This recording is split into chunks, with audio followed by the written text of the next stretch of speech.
अस्सलाम वालेकुम स्टूडेंट आज हम डिस्कस करेंगे types of database user. There are different types of user that play different role in database environment. So first will discuss end user. End user कौन होते हैं? End user ऐसे person हैं जो कि यूज़ करते हैं डेटाबेस को with the help of application. ठीक है, ये इंटरैक्ट करेंगे विद डेटाबेस, यानी डेटाबेस के साथ कम्युनिकेट करेंगे with the help of application के थ्रू। यानी ये डायरेक्ट इंटरैक्ट नहीं कर सकते डेटाबेस के साथ। इनको डेटाबेस के साथ, अगर डेटाबेस देखें आप यहाँ पे है, तो इनको अगर इंटरैक्ट करना है डेटाबेस के साथ तो ये एप्लीकेशन को यूज़ करते हैं और फिर ये डेटाबेस के साथ इंटरैक्ट कर सकते हैं। They use database application without technical knowledge of databases. ये वो यूज़र होते हैं जिनको डेटाबेस का कोई टेक्निकल नॉलेज नहीं होता, नाउ हाउ नहीं होती इनको ज़्यादा डेटाबेस की, यानी डेटाबेस का स्ट्रक्चर क्या है, डेटाबेस कैसे डिज़ाइन हुई है। ये जस्ट डेटाबेस में चीज़ें एंटर करते हैं, रिमूव डिलीट करते हैं और अपडेट करते हैं।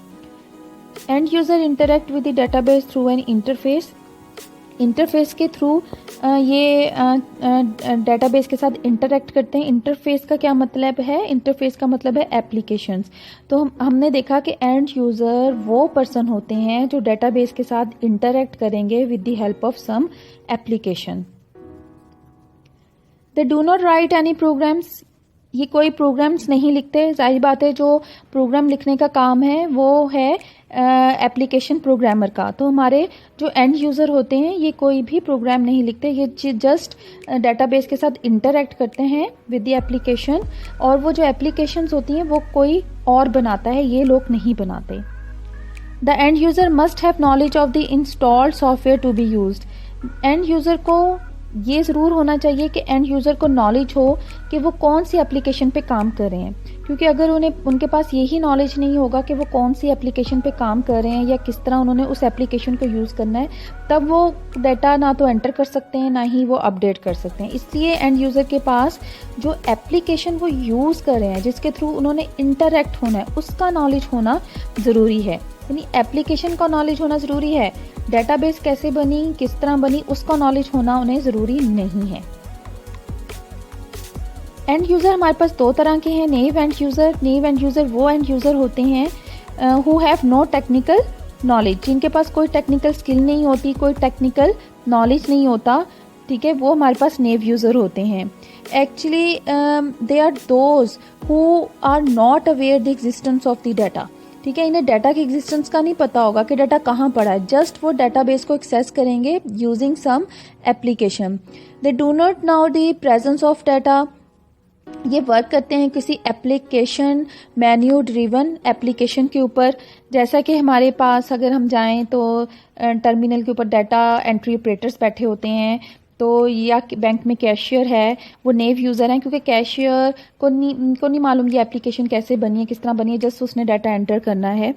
सेकंड हमारे पास आते हैं सोफिस्टिकेटेड एंड यूज़र। ये वो यूज़र होते हैं जो कि who are familiar with the structure of the database, जो डेटाबेस के स्ट्रक्चर के साथ फेमिलियर होते हैं सम हाउ कुछ, और ये इसलिए फेमिलियर होते हैं क्योंकि ये रिक्वेस्ट करते हैं with the help of Curie language. ठीक है, ये डाटा को क्रिएट भी करते हैं या डाटा को डिलीट करते हैं with the help of Curie language. याद रखिएगा, ये भी डायरेक्ट जो है वो इंटरैक्ट नहीं करेंगे, ये भी किसी एप्लीकेशन के थ्रू करेंगे, लेकिन with the help of Curie language. इन्हें क्यूरी लैंग्वेज यानी कि जैसे कि एसक्यूएल है, इस तरह लैंग्वेज आती होगी। तो ये हमारे वो पर्सन होते हैं जो सम हाउ नेव यूज़र से ज़्यादा टेक्निकल नॉलेज रखते हैं, इनको ज़्यादा नॉलेज होता है नेव यूज़र से ज़्यादा। नेक्स्ट जो हमारे पास यूज़र आते हैं वो आता है डाटा एडमिनिस्ट्रेटर। तो डाटा एडमिनिस्ट्रेटर कौन है? A data administrator is a person who is responsible for entire data of an organization।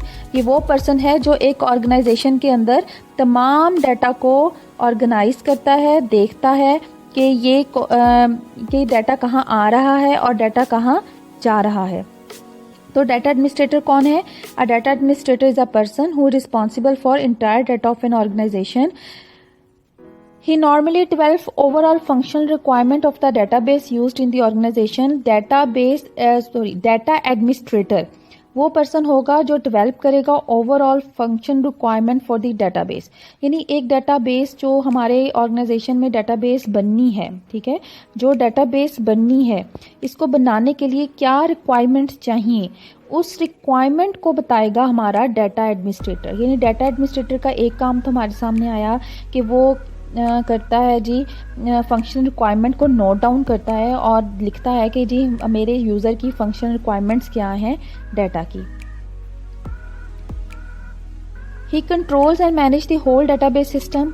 वो मैनेज करता है, कंट्रोल करता है डाटाबेस सिस्टम को, क्योंकि वो ये देखता है कि मेरे डाटाबेस सिस्टम में कौन सा डाटा चाहिए। ही also communicate with the user when necessary. इसके अलावा वो यूज़र्स के साथ कम्युनिकेट करता है, अपने यूज़र के साथ कम्युनिकेट करेगा जब उसको ज़रूरत होगी, जब उसको पता चलेगा कि मेरे यूज़र को ज़रूरत है कि उसको समझाने की कि डाटा जो है किस तरह उसने हासिल करना है, या यूज़र को किस किस्म का डाटा चाहिए, तो वो यूज़र से कम्युनिकेट करेगा। He established data standard and supervises the data distribution in the organization. इसके अलावा वो डाटा स्टैंडर्ड्स बनाता है और सुपरवाइज करता है डिस्ट्रीब्यूशन को, डाटा डिस्ट्रीब्यूशन को इन द ऑर्गेनाइजेशन, यानी कि डाटा को किस तरफ जाना है, डाटा किस डिपार्टमेंट में जाएगा, और स्टैंडर्ड्स बनाता है यानी रूल्स बनाता है कि जी ये डाटा किस तरह जाएगा, किस वक्त जाएगा। तो ये तमाम रूल्स बनाना हमारे डाटा एडमिनिस्ट्रेटर का काम होता है। He should participate in developing data dictionary and preparing document. इसके अलावा डाटा डिक्शनरी को बनाने में और डॉक्यूमेंट को प्रिपेयर करने में भी हमारा डाटा एडमिनिस्ट्रेटर काम करता है। डाटा डिक्शनरी जैसे हमें पता है कि इसमें डाटा का स्ट्रक्चर डिफाइन होता है, तो डाटा का स्ट्रक्चर डिफाइन करने में भी हमारा डाटा एडमिनिस्ट्रेटर काम करेगा। इसके अलावा डॉक्यूमेंट को प्रिपेयर करने में कि हम जो डेटाबेस सिस्टम बना रहे हैं उसका हमें सबसे पहले डॉक्यूमेंट बनाना पड़ता है, तो हम किस किस्म का डेटाबेस सिस्टम बना रहे हैं उसका डॉक्यूमेंटेशन बनाने के लिए भी डाटा एडमिनिस्ट्रेटर हमारी हेल्प करता है। He conducts user training when required. इसके अलावा जब उसको महसूस होती है कि मेरे यूज़र को ट्रेनिंग चाहिए तो वो ट्रेनिंग्स भी कंडक्ट करवाता है। ही ऑथराइजेज access to the database.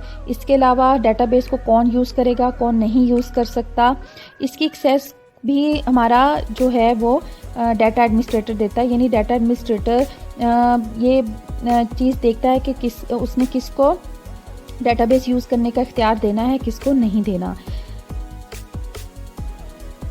He coordinates and monitor the use of database. इसके अलावा डाटाबेस की जितनी भी एक्टिविटीज़ होती हैं उन्हें कोऑर्डिनेट करता है, मॉनिटर करता है, ताकि हमारी जो डाटा है वो बहुत अच्छे तरीके से पूरी ऑर्गेनाइजेशन में काम कर सके। जो हमारी डाटाबेस है वो ऑर्गेनाइजेशन में अच्छे तरीके से काम कर सके, इसके लिए वो कोऑर्डिनेट करता है, मॉनिटर करता है यूज़ ऑफ डाटा को। जी स्टूडेंट, जो नेक्स्ट है हमारे पास यूज़र वो है डेटाबेस एडमिनिस्ट्रेटर, जो कि बहुत इंपॉर्टेंट यूज़र है। ये वो पर्सन है जो कि पूरे डेटाबेस को कंट्रोल करता है, मैनेज करता है, यानी कि he is responsible for designing, implementation and operation of data. ये वो पर्सन होगा, ठीक है, ये वो पर्सन होगा जो डिज़ाइन करेगा, डाटा को इम्प्लीमेंट करेगा, यानी डाटा को कैसे, डाटा ने कैसे काम करना है, ऑपरेशन, डाटा कैसे ऑपरेशन परफॉर्म करेगा, मैनेजमेंट करना, मेंटेनेंस करना। तो देखिए डेटाबेस सिस्टम के तमाम जो इम्पोर्टेंट फंक्शन है वो हमारा ये बेचारा डेटाबेस एडमिनिस्ट्रेटर कर रहा है, ठीक है। अब यहाँ पे स्टूडेंट कंफ्यूज हो जाते हैं डेटाबेस एडमिनिस्ट्रेटर में और डाटा एडमिनिस्ट्रेटर में। तो डाटा एडमिनिस्ट्रेटर का काम यहाँ तक है कि वो डाटा को संभालेगा, डाटा कहाँ से आ रहा है, डाटा कहाँ से जा रहा है, डाटा किस किस्म का होगा, उसके ऑर्गेनाइजेशन में किस किस्म का डाटा है, इन तमाम को वो डेवलप करता है। लेकिन जो सिस्टम को डेवलप करना है वो हमारा डेटाबेस एडमिनिस्ट्रेटर करता है। कैसा DBMS होगा, DBMS को कैसे बनाना है, ये एप्लीकेशन प्रोग्राम कैसे होंगे, उसको कैसे बनाना है, ये तमाम काम जो है ये हमारा डेटाबेस एडमिनिस्ट्रेटर करेगा। तो डेटाबेस एडमिनिस्ट्रेटर एक सुपरमैन होता है in the environment of database. तो ये एक सुपरमैन है क्योंकि उसने तमाम रिस्पॉन्सिबिलिटीज़ देखनी है। जो हमारा डेटाबेस एडमिनिस्ट्रेटर है, he must be technically competent and good manager. उसको कॉम्पिटेंट होना चाहिए और एज अ गुड मैनेजर, क्योंकि उस टेक्निकली कॉम्पिटेंट का मतलब है कि उसको तमाम जो हमारे सिस्टम है उसका नॉलेज होना चाहिए, डेटाबेस का नॉलेज होना चाहिए, कौन सा हार्डवेयर यूज़ होगा उसका नॉलेज होना चाहिए, कौन सा सॉफ्टवेयर यूज़ होगा उसका नॉलेज होना चाहिए, क्योंकि उसने पूरे सिस्टम को कंट्रोल करना है। इसलिए वो टेक्निकल कॉम्पिटेंट का मतलब है उसको एक्सपर्ट होना चाहिए, उसे माहिर होना चाहिए। He should have good communication skill, उसके अंदर गुड कम्युनिकेशन स्किल होनी चाहिए और मैनेजेरियल स्किल्स भी होनी चाहिए, क्योंकि ये बहुत इंपॉर्टेंट है कम्युनिकेशन स्किल और मैनेजेरियल स्किल। जब हम प्लानिंग करते हैं, कोऑर्डिनेट करते हैं, ये कैरी आउट करते हैं कोई भी टास्क इन डेटाबेस एनवायरनमेंट में। Technical skills are required to understand the complexity of the hardware. अगर हम टेक्निकल स्किल की बात करें तो टेक्निकल स्किल का मतलब है कि हमारे डेटाबेस एडमिनिस्ट्रेटर को हार्डवेयर और सॉफ्टवेयर दोनों का नॉलेज होना ज़रूरी है, ताकि वो अच्छे तरीके से डेटाबेस की एक्टिविटीज़ को कोऑर्डिनेट कर सके। इसके अलावा उसके पास डिप्लोमेटिक यानी कम्युनिकेशन स्किल्स होनी चाहिए। क्यों? ताकि वो यूज़र के साथ कम्युनिकेट कर सके और उनकी नीड्स को भी देख सके, ताकि उनका जो भी सिस्टम वो डेवलप करे वो सही सिस्टम हो, क्योंकि जब तक उन्हें यूज़र की नीड का पता नहीं होगा तो वो अच्छा सिस्टम जो है डेवलप नहीं कर पाएगा। तो हमारा जो डेटाबेस एडमिनिस्ट्रेटर है उसके पास टेक्निकल स्किल भी होंगी और डिप्लोमेटिक स्किल्स भी होंगी। अब हम देखते हैं रिस्पॉन्सिबिलिटीज़ क्या होती हैं डेटाबेस एडमिनिस्ट्रेटर की। तो सबसे पहली जो रिस्पॉन्सिबिलिटी है वो है इंस्टॉलेशन ऑफ डेटाबेस सॉफ्टवेयर। कौन सा डेटाबेस सॉफ्टवेयर इंस्टॉल होगा, कौन सी एप्लीकेशन इंस्टॉल होगी, कौन से ऑपरेटिंग सिस्टम पर होगी और ये कब और किधर होगा, ये तमाम काम जो है ये डेटाबेस एडमिनिस्ट्रेटर जो है वो देखेगा। तो इंस्टॉलेशन का जितना भी काम होता है उसकी जो रिस्पॉन्सिबिलिटी होती है वो डेटाबेस एडमिनिस्ट्रेटर की होती है। इसके अलावा डेटाबेस एडमिनिस्ट्रेटर का काम है मॉनिटरिंग ऑफ डेटाबेस सिस्टम। जो डेटाबेस सिस्टम उसने बनाया है तो उसको मॉनिटर करना, उसको देखना कि वो सही काम कर रहा है, उसमें कोई एरर तो नहीं आ रहा। ये तमाम काम जो हैं ये रिस्पॉन्सिबिलिटीज़ जो हैं ये डेटाबेस एडमिनिस्ट्रेटर की हैं। तो इंस्टॉलेशन से लेके मॉनिटरिंग तक तमाम रिस्पॉन्सिबिलिटीज़ डाटा एडमिनिस्ट्रेटर के ऊपर आती हैं। उसके बाद solution of any problem that occur in the database system. अगर डेटाबेस सिस्टम में कोई प्रॉब्लम आ जाती है, कोई बग आ जाता है, तो उसके सोल्यूशन को भी डील करेगा आपका डाटा एडमिनिस्ट्रेटर। तो देखा स्टूडेंट, डाटा एडमिनिस्ट्रेटर बेचारे को कितना काम करना पड़ता है।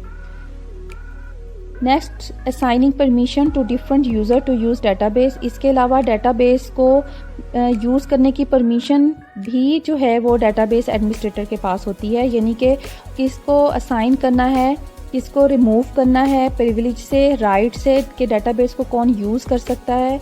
तो ये भी देना, ये राइट्स देना डेटाबेस एडमिनिस्ट्रेटर का काम होता है। यानी हर कोई इस डेटाबेस सिस्टम को यूज़ नहीं कर सकता। जिसको डाटा एडमिनिस्ट्रेटर कहेगा वो ही इस सिस्टम को यूज़ कर सकता है। जो इसको डेटाबेस एडमिनिस्ट्रेटर राइट नहीं देगा वो इस सिस्टम को यूज़ नहीं कर सकता। तो signing permission to different user to use database, के डेटाबेस को यूज़ करने की परमिशन देना भी डाटा एडमिनिस्ट्रेटर का काम होता है। Taking regular backups of database, database के बैकअप्स लेना, क्योंकि कभी कभार ऐसा होता है कि कोई फेलियर हो जाता है, कोई अचानक हमारा सिस्टम ख़राब हो जाता है, इसकी वजह से हमें अपने डेटाबेस के बैकअप्स लेने पड़ते हैं, क्योंकि डेटाबेस एक बहुत इंपॉर्टेंट चीज़ होती है।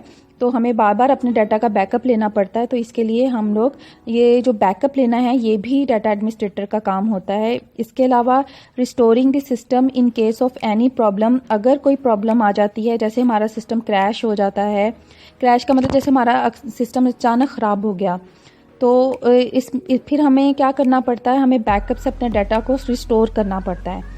तो बैकअप से डाटा को रिट्रीव करना और यानी कि रिस्टोरिंग करना सिस्टम को। रिस्टोरिंग का मतलब है कि सिस्टम को पहले उसी हालत में लेकर आना जिसमें वो ख़राब होने से पहले था, क्रैश होने से पहले था, उसी हालत में दोबारा सिस्टम को लेकर आना। ये भी काम डेटाबेस एडमिनिस्ट्रेटर का होता है।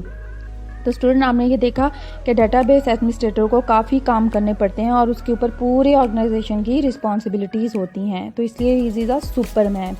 तो स्टूडेंट, अगर आपको मेरा लेक्चर पसंद आया हो तो चैनल को सब्सक्राइब करें, शेयर करें, वीडियो को लाइक करें और कमेंट बॉक्स में कमेंट देना ना भूलिएगा। Thank you so much.